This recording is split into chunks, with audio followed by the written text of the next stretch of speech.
Cześć, Dashboard. Dashboard. Chcieliśmy następnie wszystkim... Jeszcze raz. A few moments later. Dashboard. Ja mówię dziękuję. Na wstępie chcielibyśmy wszystkim podziękować. Nie. 2000 years later. To ja mam wstęp już w głowie, ja ją powiem, Dobra. a ty powiedz tym. Dobra. One eternity later. Cześć, Dashboard. Dashboard. Tutaj wasz jeszcze nieulubiony stażysta i jeszcze nieulubiony myśliwy. Najlepszy, jakiego ta ziemia nosiła. I na wstępie chcieliśmy wam serdecznie podziękować. Za ten ogrom wsparcia, jaki od was otrzymaliśmy w komentarzach, prywatnych wiadomościach, ale też podczas spotkań z naszymi znajomymi. Dziękujemy też bardzo mocno koleżance Ani, która udostępniła fajny materiał na Instagramie po tym, jak otrzymała od nas koszulkę. Cieszymy się, że pierwszy odcinek spodobał się wam i zapraszamy do drugiego. 3. Nie ma 3G. Nie ma 3G. Nie ma 3G, nie ma internetu w lesie, W lesie, w Poznaniu. a 500 metrów stąd już jest. Dobra, będziemy rzeźbić.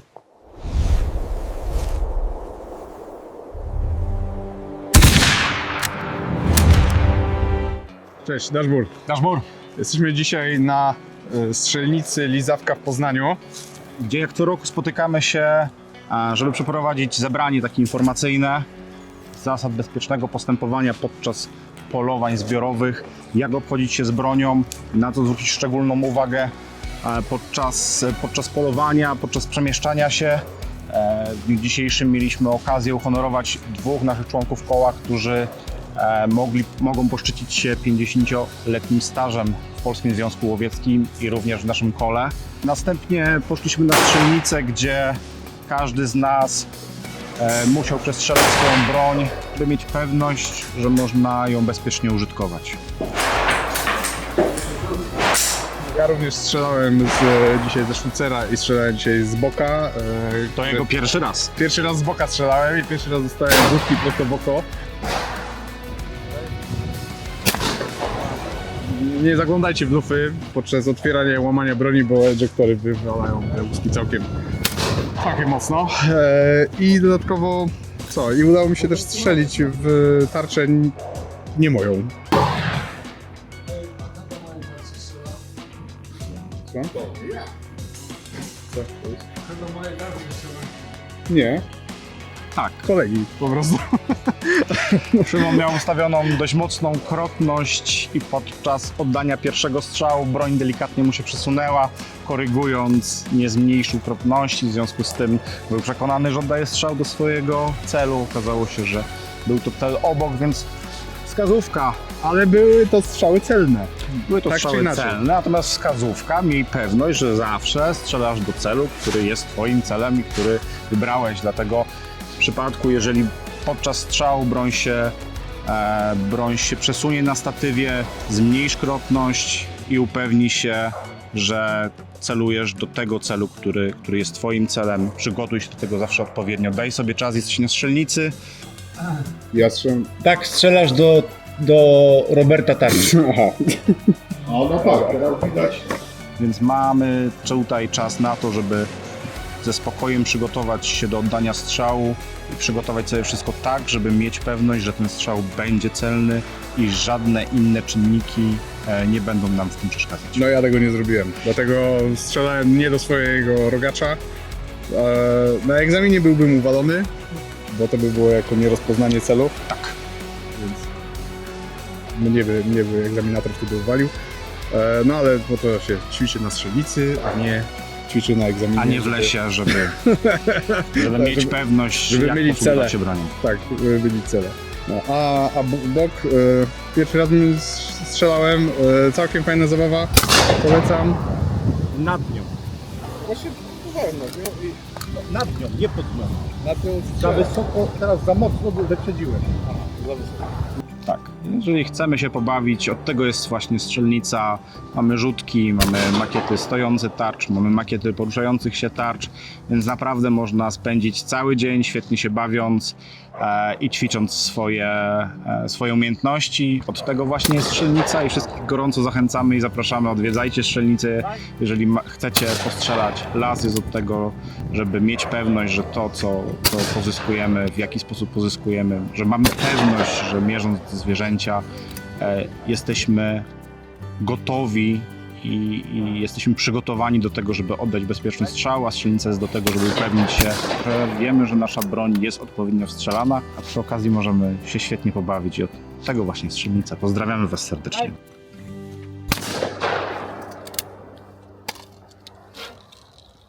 Bezpieczeństwo jest czymś, o czym powinniśmy mówić za każdym razem i w sumie przypomnieli mi o tym w pracy, pytając się po obejrzeniu pierwszego odcinka, gdzie jest wskazówka bezpieczeństwa. I Szymon będzie miał tą okazję Jako stażysta. stażysta. Na polowaniach zbiorowych, jeżeli mamy swojego sąsiada po jednej, po drugiej stronie, co do zasady nie wolno nam opuścić tego stanowiska, na którym już jesteśmy. O ile się No. możemy przesunąć? O 3 metry maksymalnie. Natomiast wolno nam opuścić to stanowisko w sytuacji, kiedy nasz sąsiad byłby na przykład zaatakowany przez zwierzynę i broń w takiej sytuacji nie musi być rozładowana. Nabój może się znajdować w komorze nabojowej, nabój może się znajdować w załączonym magazynku. Możemy w tym momencie z taką bronią podbiec do sąsiada i mu po prostu zwyczajnie pomóc w sytuacji, kiedy jest zaatakowany przez zwierzę. Super. Gwoli wyjaśnienia i uzupełnienia pewnych informacji, dlaczego używamy hashtagów. Marcin, dlaczego używamy hashtagów? W naszych materiałach wykorzystujemy hashtagi, żeby zaadresować pewne treści, o których chcielibyśmy Wam powiedzieć więcej, ale uważamy, że powinniśmy zrobić to w osobnym materiale. Dlatego oglądając nasze filmy zobaczycie momenty, w których będziemy wykorzystywać hashtagi i nazywać pewne rzeczy i do tego będą przygotowane przez Szymona krótkie materiały, gdzie będziemy starać się ten temat omówić troszkę szerzej, tak żeby nie zabierać tego kontekstu z odcinka, tylko rozwinąć go osobno. Na pewno dobrą stroną go montujesz? You sure? Czyli można powiedzieć, że w naszym teamie zostajesz drugim operatorem. Jak co roku już tradycyjnie przed rozpoczęciem pierwszego polowania zbiorowego udajemy się pod pomnik, który upamiętnia tragiczną historię rozstrzelania przez Niemców więźniów obozu karno-śledczego w Żabikowie. To dla nas szczególna chwila, czas, w którym z głębi serca oddajemy hołd tym, którzy poświęcili swe życie w imię ojczyzny, w imię wolności. To moment zadumy nad ich heroizmem i ofiarą, ale to też czas naszej osobistej refleksji i wspomnień. Zawsze stając w tym miejscu pamiętamy o tych kolegach myśliwych, których niestety nie ma już pośród nas. O tych, którzy odeszli do krainy wiecznych łowów. Od najmłodszych lat stawałem przed tym pomnikiem. Stałem pośród myśliwych, którzy byli mi przebranymi dziadkami i wujami, a których krąg życia już się zamknął. Z głęboką nostalgią wspominam tamte czasy, ubolewając, że teraz w kręgu tym brakuje najmłodszego pokolenia, które mogłoby przejąć tą ważną tradycję pamięci.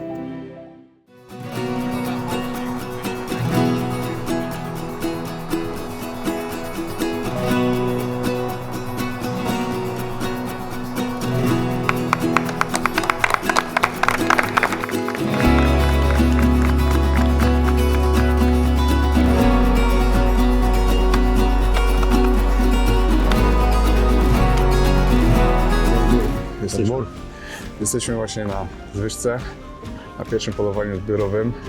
W tej chwili ruszyła naganka. Pierwsze pędzenie jest metodą szwedzką. Tak, oddane zostały już 2 pierwsze strzały, więc jakiś ruch zwierzyny nastał. Zobaczymy, jaki będzie efekt końcowy. Natomiast jak zobaczysz już zwierzynę, to wiedz, że ona już Cię zobaczyła wcześniej, więc staraj się bez gwałtownych ruchów już. Chcemy, żeby jednak podeszła trochę bliżej. Mamy dużą, otwartą przestrzeń, więc musimy ich trochę wyczekać. Mieliśmy osoby, które zgłaszały się do naganki, idąc przez zmiot, bardzo często zapominały o tym, żeby się odzywać, no a mimo wszystko to jest ich bezpieczeństwo. Są ubrani owszem w kamizelki odblaskowe, ale poprzez dźwięk jesteśmy w stanie też przez to, że się odzywają, jesteśmy w stanie określić odległość, w jakiej się od nas znajdują, a jest to bardzo, bardzo istotny element polowań, dlatego my zawsze przed rozpoczęciem polowania przypominamy o tym i mówimy, żeby osoby, które pełnią tą rolę, odzywały się w miocie, bo to jest istotny element ich pracy. O, to już u nas. Blisko. O, druga strona, czyli to jest to, co Ci mówiłem. I to jest ta zwyżka, która jest za tymi drzewami. Pytanie, w którą stronę pójdą. Czy w prawo, czy w lewo, czy pójdą do nas. Natomiast jeżeli padły strzały, to prawdopodobnie już do nas nie przyjdą. O, w tamtą stronę poszły. Tam? W tamtą stronę poszły.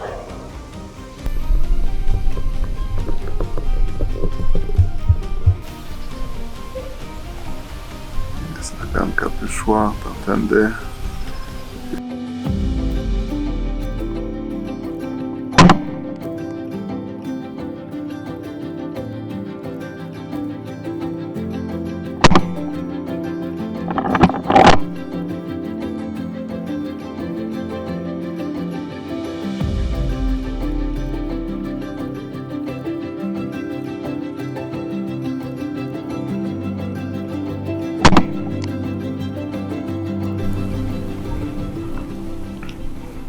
Z lewej sarna, z prawej kozioł, nie? Ale to chyba już odstawimy Adamowi. Nie, obydwie sarny.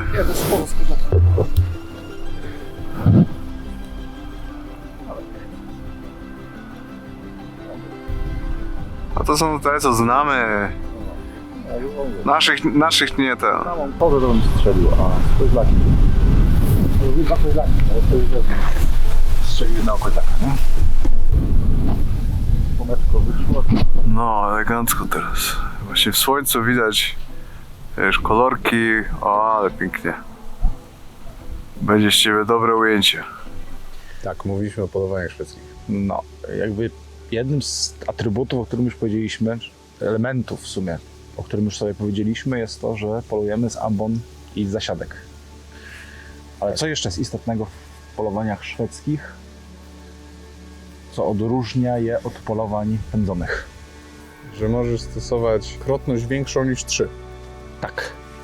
Na polowaniach pędzonych, jeżeli mamy lunety z krotnością, maksymalna krotność na polowaniach pędzonych jest 3, natomiast w przypadku polowań metodą szwedzką z ambon i z zasiadek możemy korzystać z całej szerokości, całej gamy krotności. W zależności od tego, w jakim miejscu jesteśmy, dostosowujemy tą krotność do danych warunków, które panują.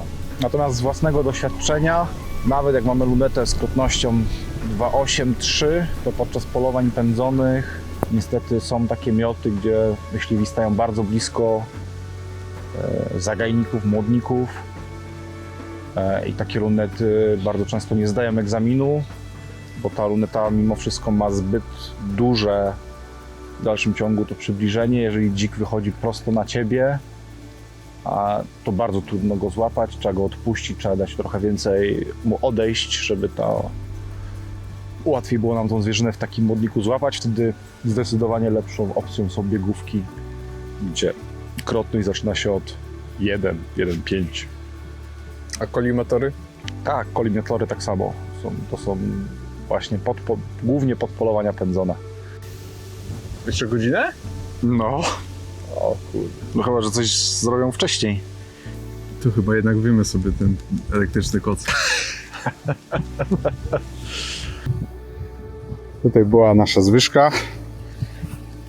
Koniec pierwszego pędzenia metodą szwedzką. Idziemy teraz na paterę po samochód. Przegrupowujemy się i kolejne pędzenia przewidziane są 2, które już będą tradycyjną metodą. Bardzo klarownie widać wszystkie pudła. Właśnie mówiłeś o tych butach, tak się wpieszyłem, że nie wziąłem. Żartujesz. Nie wziąłem. No. Tutaj wikliny po jednej, po drugiej stronie i jakieś tam niby bagno jest, coś tam pomuftowane tutaj widzę przez dziki, więc na pewno jakieś tam siedzą. Oby tu nie było żadnych paskudnych bagien. Ja!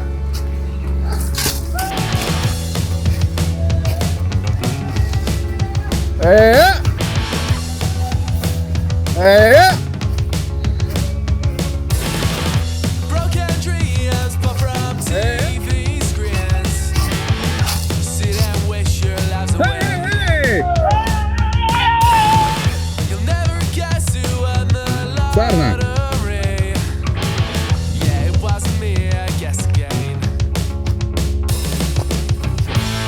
But still, I'll play your stupid games.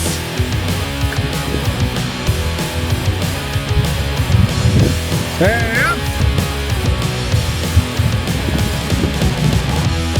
Dół jest za prąd. Nie, góra nie, dół. Tak, że tak wygląda mniej więcej. No to never Jap, jap, jap, jap, jap, jap, jap, jap, jap, jap, jap. I will live there Sarah! every day. I will waste away here comfortably. Sinking Jesteśmy po pierwszym polowaniu zbiorowym w tym sezonie. Na Pokocie na rozkładzie mieliśmy dzika i mieliśmy kozę. Także skromnie, natomiast bardzo fajnie było. Tak, atmosfera dopisała, zwierzyna też dopisała. Oddaliśmy w sumie 25 strzałów. Było trochę wiatru. Zwierzyna się przemieszczała bardzo często, jak zaczynaliśmy się gdzieś rozstawiać. Widzieliśmy, że wychodziła z miotu, więc tym razem trochę szczęścia zabrakło. Mamy nadzieję, że następnym razem będzie lepiej. Już za 3 tygodnie. Już za 3 tygodnie, tak. Za 3 tygodnie kolejne i tym razem Marcin będzie prowadzącym polowanie. Tak, więc muszę jeszcze je przygotować. Nie wiem kiedy, ale muszę je przygotować. A jeszcze biurokracja, jeszcze trzeba trochę pojeździć, pozałatwiać potem. Tak, objechać zwyżki, zobaczyć gdzie stoją, zobaczyć czy stoją, a i zastanowić się co będziemy brać. To już jest połowa listopada, więc pozdrawiam was Formalności serdecznie i do zobaczyska. Na razie. Do góry. Dashboard.